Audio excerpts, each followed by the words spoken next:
Just going to film who's here. Michael, David, Zaki, Michelle, Deanna, Nicholas, and me.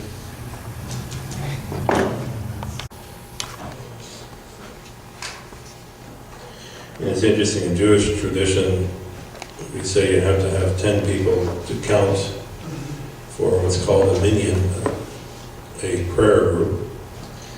But actually, if you take a look at the Talmud, there were other traditions recorded nearly 1900 years or so ago. Some say 7, there's an opinion that says 6, as well as 9, and we count God as our 10th person. So after the Holocaust, in Jewish communities in Europe, they did not have a minyan. Many people went back to their hometowns and discovered there were only just a handful of people. So they relied on some of these more lenient views with the hope that someday they would have enough people return to their communities where they'd be able to do a proper Kaddish with at least 10 people. At any rate, let me begin with the prayers. Adonai ma adam tiraehu benenu shv'tachshavenu Adam ha'el adama yemo ketzer over Linot yemeni kein hodav v'navi lavav chokhmah Hod Adonai nefesh avadav lo yishanu kol hachosim bo. Lord, what are we humans that you have regard for us? Mere mortals that you take account of us. We are like a breath. Our days in this world are like a fleeting shower. So teach us to number our days so that we may attain a heart of wisdom. The Lord redeems the life of His servants, and those who trust in God shall never feel forsaken. Shaviti Adonai l'neged tamid, ki mimini ba'al emot, l'chein samach libi, v'yigaka v'diyah b'sari yishkon levetach. I have set the Lord before me always. He is at my right hand, I shall not fail. Therefore, my heart rejoices, my whole being exults, and my body can rest in peace. At the rising of the sun and at its going down, we remember Moses. And at the blowing of the wind and in the chill of winter, we remember Moses. And at the opening of the buds and in the rebirth of spring, we remember Moses. And at the rustling of the leaves and in the beauty of autumn, we remember Moses. And at the beginning of the year and at its end, we remember Moses. And as long as we live, a part of him will also live, for he is now a part of us.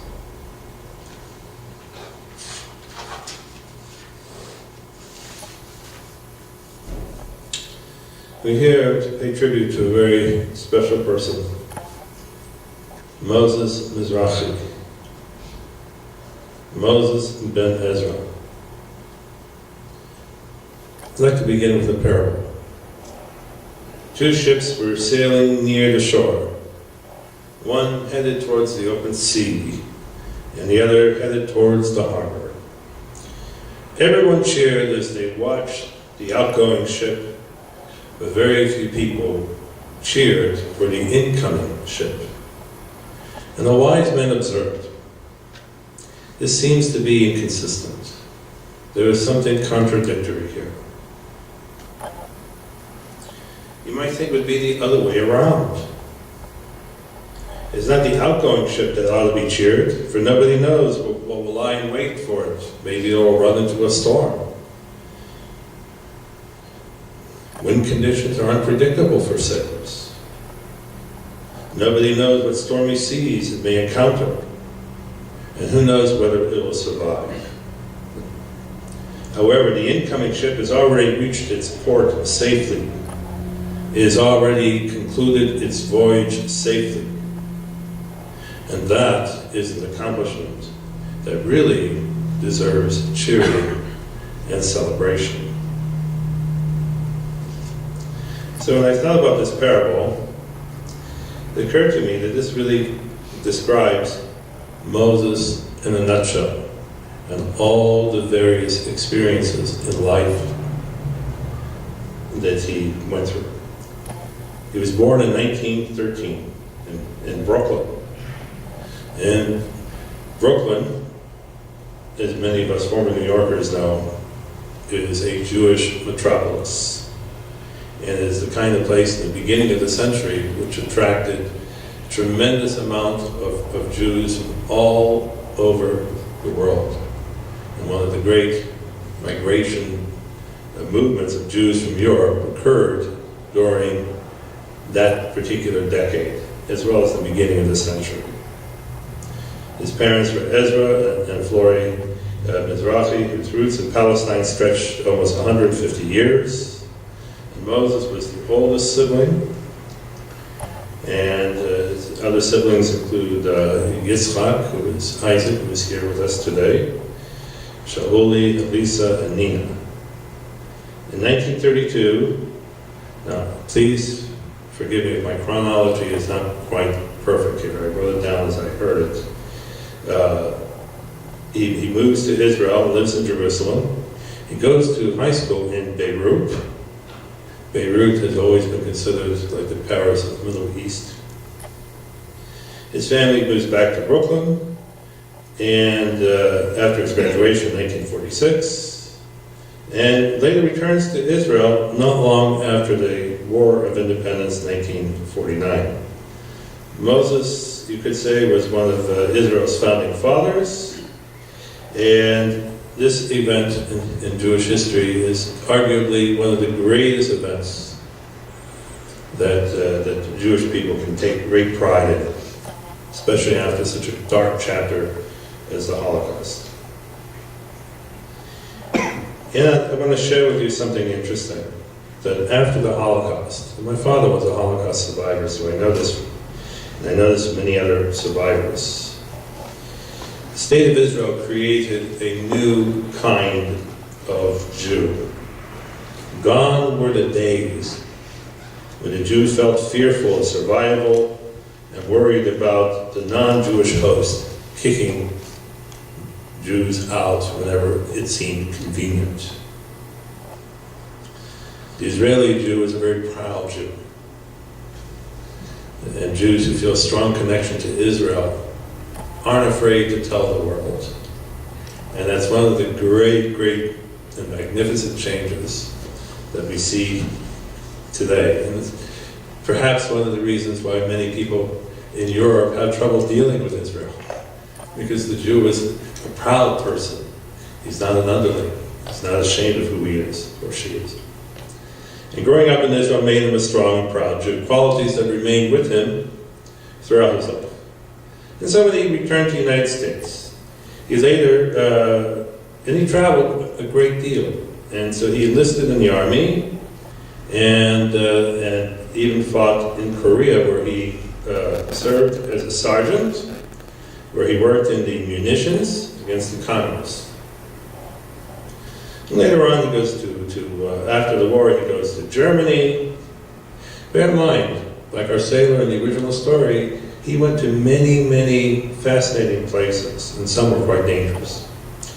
So, and he works in the cinema business, and one day when he was visiting London, he meets Daisy, and gets married in Israel, later has two sons, David, Ezra, and Michael. Later on, he moves to Panama, where he opens up a retail clothing store, imports fine European fabrics, continues his business in the San Francisco Bay Area. Now, like many people of our generation, some marriages are meant to last for a lifetime, some aren't. Every marriage teaches us something very important about ourselves. Carl Jung, the great psychologist, says that when you take two chemicals and you mix them up together, they are never the same again. And that's the way it is like when we meet people who are very special in our lives who we marry. And so later on, He marries Myra in Panama, and gives birth, and together they have Michelle. And from what I was told, Moses was a very, very good son, a good spouse, and I would say something special about Michelle. Very hard caring for an old parent. I'm speaking from personal experience because my father died at age 70 and it took a family effort to really look after him. And sometimes we lose our memory, you have to go to the doctor appointments and dialysis. It's a constant ordeal. So Michelle really did a magnificent job caring for her father. And I was speaking to David, Ezra, and Michael, and they felt very, very blessed, very touched by your humanity. It's my hope and prayer that even though you live in different parts of the world, you'll keep those bonds of love strong and celebrate those memories of your father. When I spoke with David, Ezra, and Michael, as well as Moses' younger brother, Yitzchak, Isaac, I asked them to describe Moses' personality, describe some of the personality traits. And Isaac tells us that Moses was a good son who loved his parents throughout his life. He was, quote, a character. He had a personality. He was gregarious, he had a warm heart, and he took great pride in the family. And like other people of that generation, he was a wonderful storyteller, and he loved telling stories. And he had many great life experiences to make those stories all the more interesting. Michelle tells that her father had a very quick, sometimes sardonic sense of humor. He had a great plan for how to deal with Iran, bomb Iran, end of story. He was able to see straight through the issue. Our parents teach us valuable life lessons. And that's a very important point I wish to emphasize, because these life lessons they teach us make us into the people we are today. Parents aren't perfect people. And sometimes as children, we suffer from some of their imperfections. And oftentimes they suffer from our imperfections.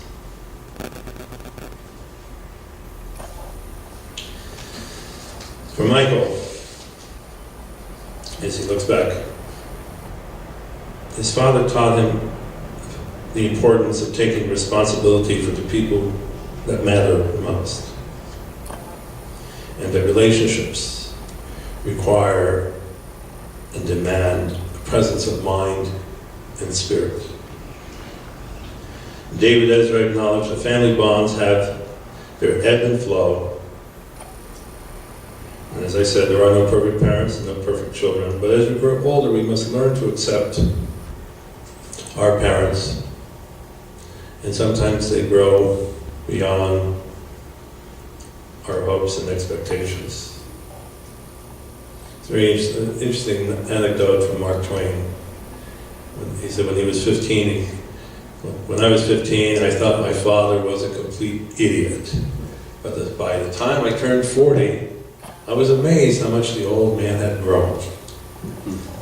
And so, despite the chasm of distance, the family stayed together, and that was important. For Michelle, as I said, caring for the sick parent teaches us that the bonds of love can always be strengthened and grow with each act of tenderness. And for Isaac, the loss of a brother, like Moses, is more than just the loss of a brother. Brothers are close. They're a lot like best friends. Sometimes we love our brothers, sometimes we hate them. Brothers can act like frenemies. Interesting term. Friend and an enemy at the same time. Adversaries. And that's typical, by the way, in most families. Yet the more we invest ourselves in relationships, brothers remain bound in love for all their lives. My brother and I are like that. And so when Isaac would see his brother Moses once a year, he'd come to San Diego, and they'd have a backgammon contest. And one of the most exciting games in the Middle East, of course, is called Sheish Beish. We call it backgammon. Now, for all three of you children, if you've not learned how to play backgammon, you don't know what you're missing. And that's a nice, simple way to honor the memory of your father, to do some of the things that he enjoyed doing. And Moses remained on good terms with his family, as much as he was capable. And he would like to call and see how they're doing. And he was this way with his sisters, Nina and Elisa, and he called on them on a regular basis. In conclusion, just as there are hands that receive us when we're born into this world, our tradition teaches us that there are hands that receive us when we're born into the world of eternity. And that death is essentially a night that separates 2 days. The day of our temporal existence and the day of eternal existence in the world beyond. And while we mourn, when the soul enters into the world beyond, it's never anything less than what it was at its very best in this world. Think of the next world as a world of perfect clarity, perfect understanding, and you know who you are.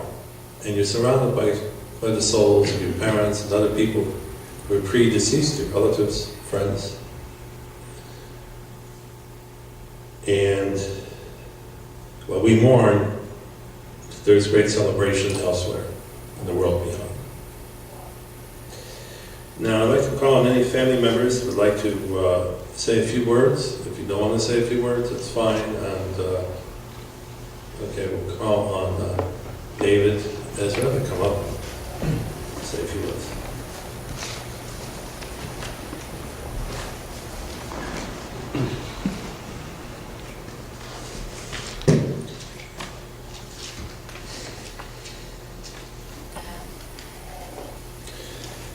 Well, I'd just like to say a few words about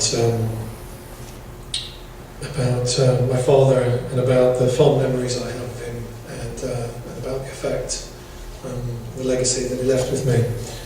I know that everyone who knew him knows that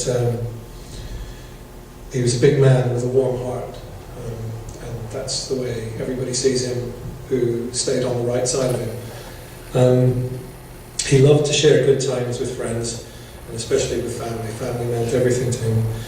And we all know from nights of celebration, Passovers together, that a night with him was always full of fun, a lot of warmth, a lot of laughter, and inevitably a bit of politics sometimes as well. My father was also a man of his own mind. He was never interested in conventions just because everybody else was following them. He was never interested in insincere niceties, vanities, or anything that had to do with being ostentatious. He just kept it simple. Whatever was necessary, whatever meant something to him, those were the things that were important. In the years that we were together, which is the early part of my life,